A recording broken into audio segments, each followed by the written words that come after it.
What we've been talking about so far is the building blocks of composition. Now, we're going to take these blocks and do what composition is ultimately supposed to do. It's meant to make us feel different things. That's the entire point of composition. It tells us a story, and it leads our eye.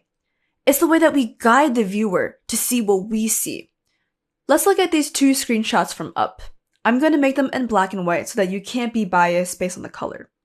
In this frame here, obviously we see a character in distress. But what's interesting is that there is a giant wall surrounding the character, like so. What it makes us feel is that this is a private, intimate moment. This character right now, she is receiving devastating news, and we're almost watching from a far distance as these walls get closer and closer to her, restricting her. She's almost like in a prison, essentially. Now, let's turn it back into color. You can see there's not that much of a difference, and it still stays a very sad and devastating moment. Let's compare that to this shot right here, with a house full of balloons. The house is currently in the smack middle of the piece. These buildings, being the foreground, are placed in a way that their perspective draws a line leading your eyes right back to the balloons. And this super low camera angle makes you feel as if you're looking up. Essentially, what this composition is doing is imitating the feeling that I would get if I looked into the sky and saw this giant house full of balloons. I would feel, I would say, probably wonder and excitement. Now let's turn these colors back on, and voila! We can see how bright and saturated it is. This is supposed to be a magical moment. So let's try this again, but with some paintings this time. These pieces are painted by the amazing John Sweeney. Here we can see this soft light shimmering onto the very center of the canvas. The light is diagonal, so it feels like natural light, not like alien god rays or something. So we feel at peace. The person in the middle, we feel that there's something special about them because there's this light hitting them. And now that we turn the colors on, we can understand that it's meant to exude a natural wonder kind of sense. I feel curious as to what the character is holding, and also I feel no sense of danger. This is very different from this piece here, where the character is at the very far right of the screen. Technically, just like the other painting, it's a person being lit, but obviously you can see a very big difference in the feeling that this piece exudes. And then finally, when we enter color and compare them side by side, the gravitas of the scene on the left comes into play, where you feel as if the character is in pain, is in this distress. And one key thing you'll notice is that you really can't see that much of the left screen. It feels almost confusing, where the only thing you're looking at is how much this character is suffering. Whereas here, even though you're only looking at the character in the center, everything else is kind of in a stable format. It's peaceful and it's harmonious. This is the power of composition at work. These very different compositions tell us very different stories, and chances are you've seen some of these compositions in a lot of different places. So I'm gonna run through some of the most classic compositions that have withstood the test of time. Consider it your composition cheat book, which is why this is called Crash Course Composition. So number one is the hiding from or spying on. This composition typically has a very strong foreground. It's meant to make you feel as if you're peeping into something. It's basically like you're looking through a keyhole and being kind of stalkerish. A great example is the one that we just saw from Up. It makes things very personal, and because your foreground is usually so big, it's great for just focusing directly on the character. Not so great for environments. In the movie In the Mood for Love, they have a lot of shots in this exact composition because the movie is about these two people having an affair, which is a very private thing. So most of the movie is shot with these super large foregrounds. You see this door is blocking half the screen, as if the characters are monitoring or spying on each other, which they kind of are. So it's perfect. Like I said, great for focusing on characters, but not so great on looking at background. The next composition is the big versus small. You've probably seen this composition around a lot. It can also be considered the David versus Goliath shot, where you're basically presenting a small object and a big object side by side. And by doing so, you're displaying just how small or how big that object is. Its two most famous iterations are, well, having two objects side by side. So in this case, you have one really small dude and one giant Cthulhu monster. Or you have the little guy in front, like so, and the giant Cthulhu monster in the back. This is a very simple system of having a foreground and a background. Typically, the foreground in the front will be darker, and the background in the back will be lighter. You can see other examples. It doesn't just have to be with giant creatures, it can also be with environments, where you can see the just sheer scale. Here's a small guy, then here is the big guy. This is obviously the darling composition for giant monster movies, or showing off how cool technology is. So, of course, you'll see this in things like Godzilla, and of course, you'll see this when you look at giant spaceships. It's great for illustrations and movie posters because it's meant to demonstrate some kind of feeling of awe and wonder and make your audience just tremble at the scale and grandeur of your piece. Next is the arrival shot. This shot is also meant to evoke grandeur, but in a very different way. The arrival shot is a composition that usually has a very high horizon line, and you get to see this giant, vast piece of environment, as if you had, well, just arrived there. It loves to follow the 20-80 horizon rule, typically. So that would mean that here's 20, and here's 80. This shot's purpose is to help the viewer understand the landscape that they just arrived in, and is classically used where a character is on a cliff and overlooking everything.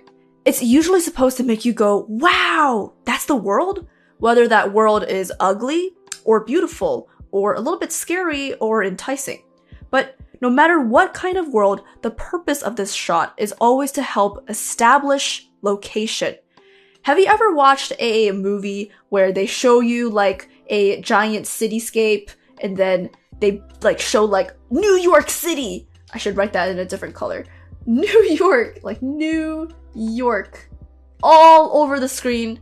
That could be considered an arrival shot. It's supposed to tell you where you are in the world, and it's supposed to establish location. So for example, here in Sicario, this arrival shot features very small characters and a very wide encompassing background. It tells you where your characters are in an empty parking lot in somewhere that is very far from a city. It can also establish things like the time of day. Essentially, it gives your audience a bearing.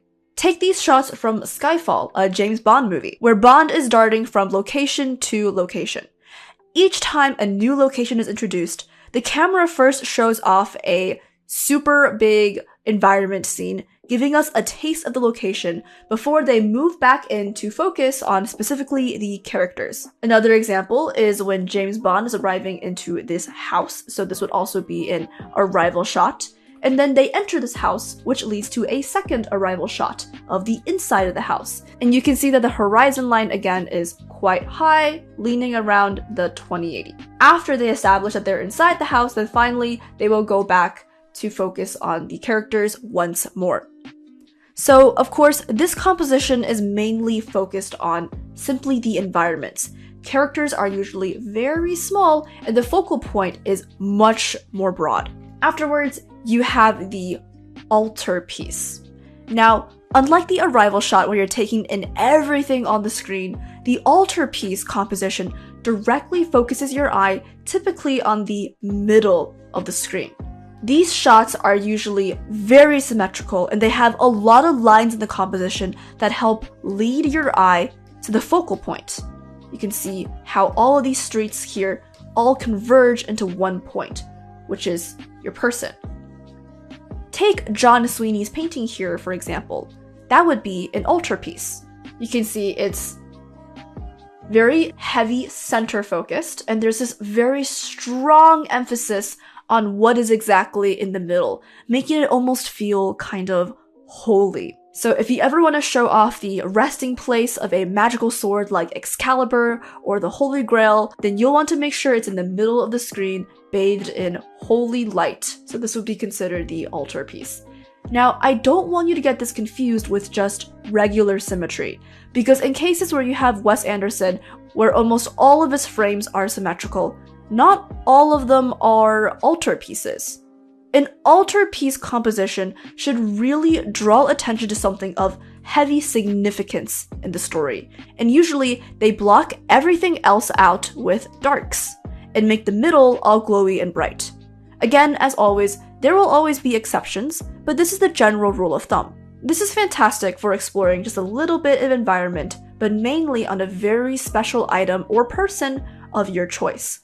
All of your attention is focused right in the middle, so you should have your strongest value contrast in the middle as well. Now, the final composition that we have to tackle on this list would be the close-up. It's used more typically for characters, and is meant to emphasize the feeling that our character is going through. Normally, the character would take around either 1/3 or even 2/3 up of the screen, and the composition is simply separated into 1. Your foreground and your background, BG and FG.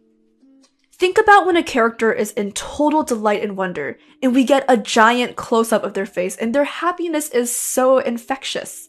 We smile when we get to see them smile. But vice versa, it can also make us feel incredibly sad, where when we see the tears rolling down the character's cheek, we start to feel kind of depressed ourselves. Or if a character is in pain and agony, then the closer that we are to the character, the more that we feel that too.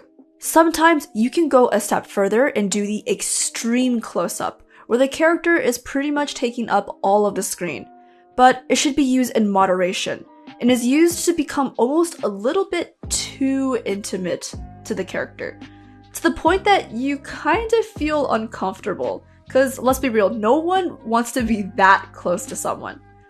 But regardless, this composition is fantastic for capturing character development and capturing emotion. You can have environment in it, but it's mainly character focused, so do what you will with it. And these are kind of your cheat sheet compositions. Not every single composition will fall into these categories, but if I were to try and teach you every single one in the book, then we'd be here for a lot longer than, how long is this recording? 12, 14 minutes? It will take a lot longer than just that. But these are the most standard and commonly seen, and I'd argue most useful for concept design. Ultimately, you're just trying to evoke a reaction out of someone. And the more that you look at other compositions, whether they're illustrations or on the big screen, the more you see them and analyze what they make you feel, the more that you'll get a natural sense for it, and begin to experiment with your very own compositions. Now, I threw a lot of information at you just now, but hey, I didn't call this unit Crash Course Composition for nothing. So let's jump into the summary review of everything that we've learned so far.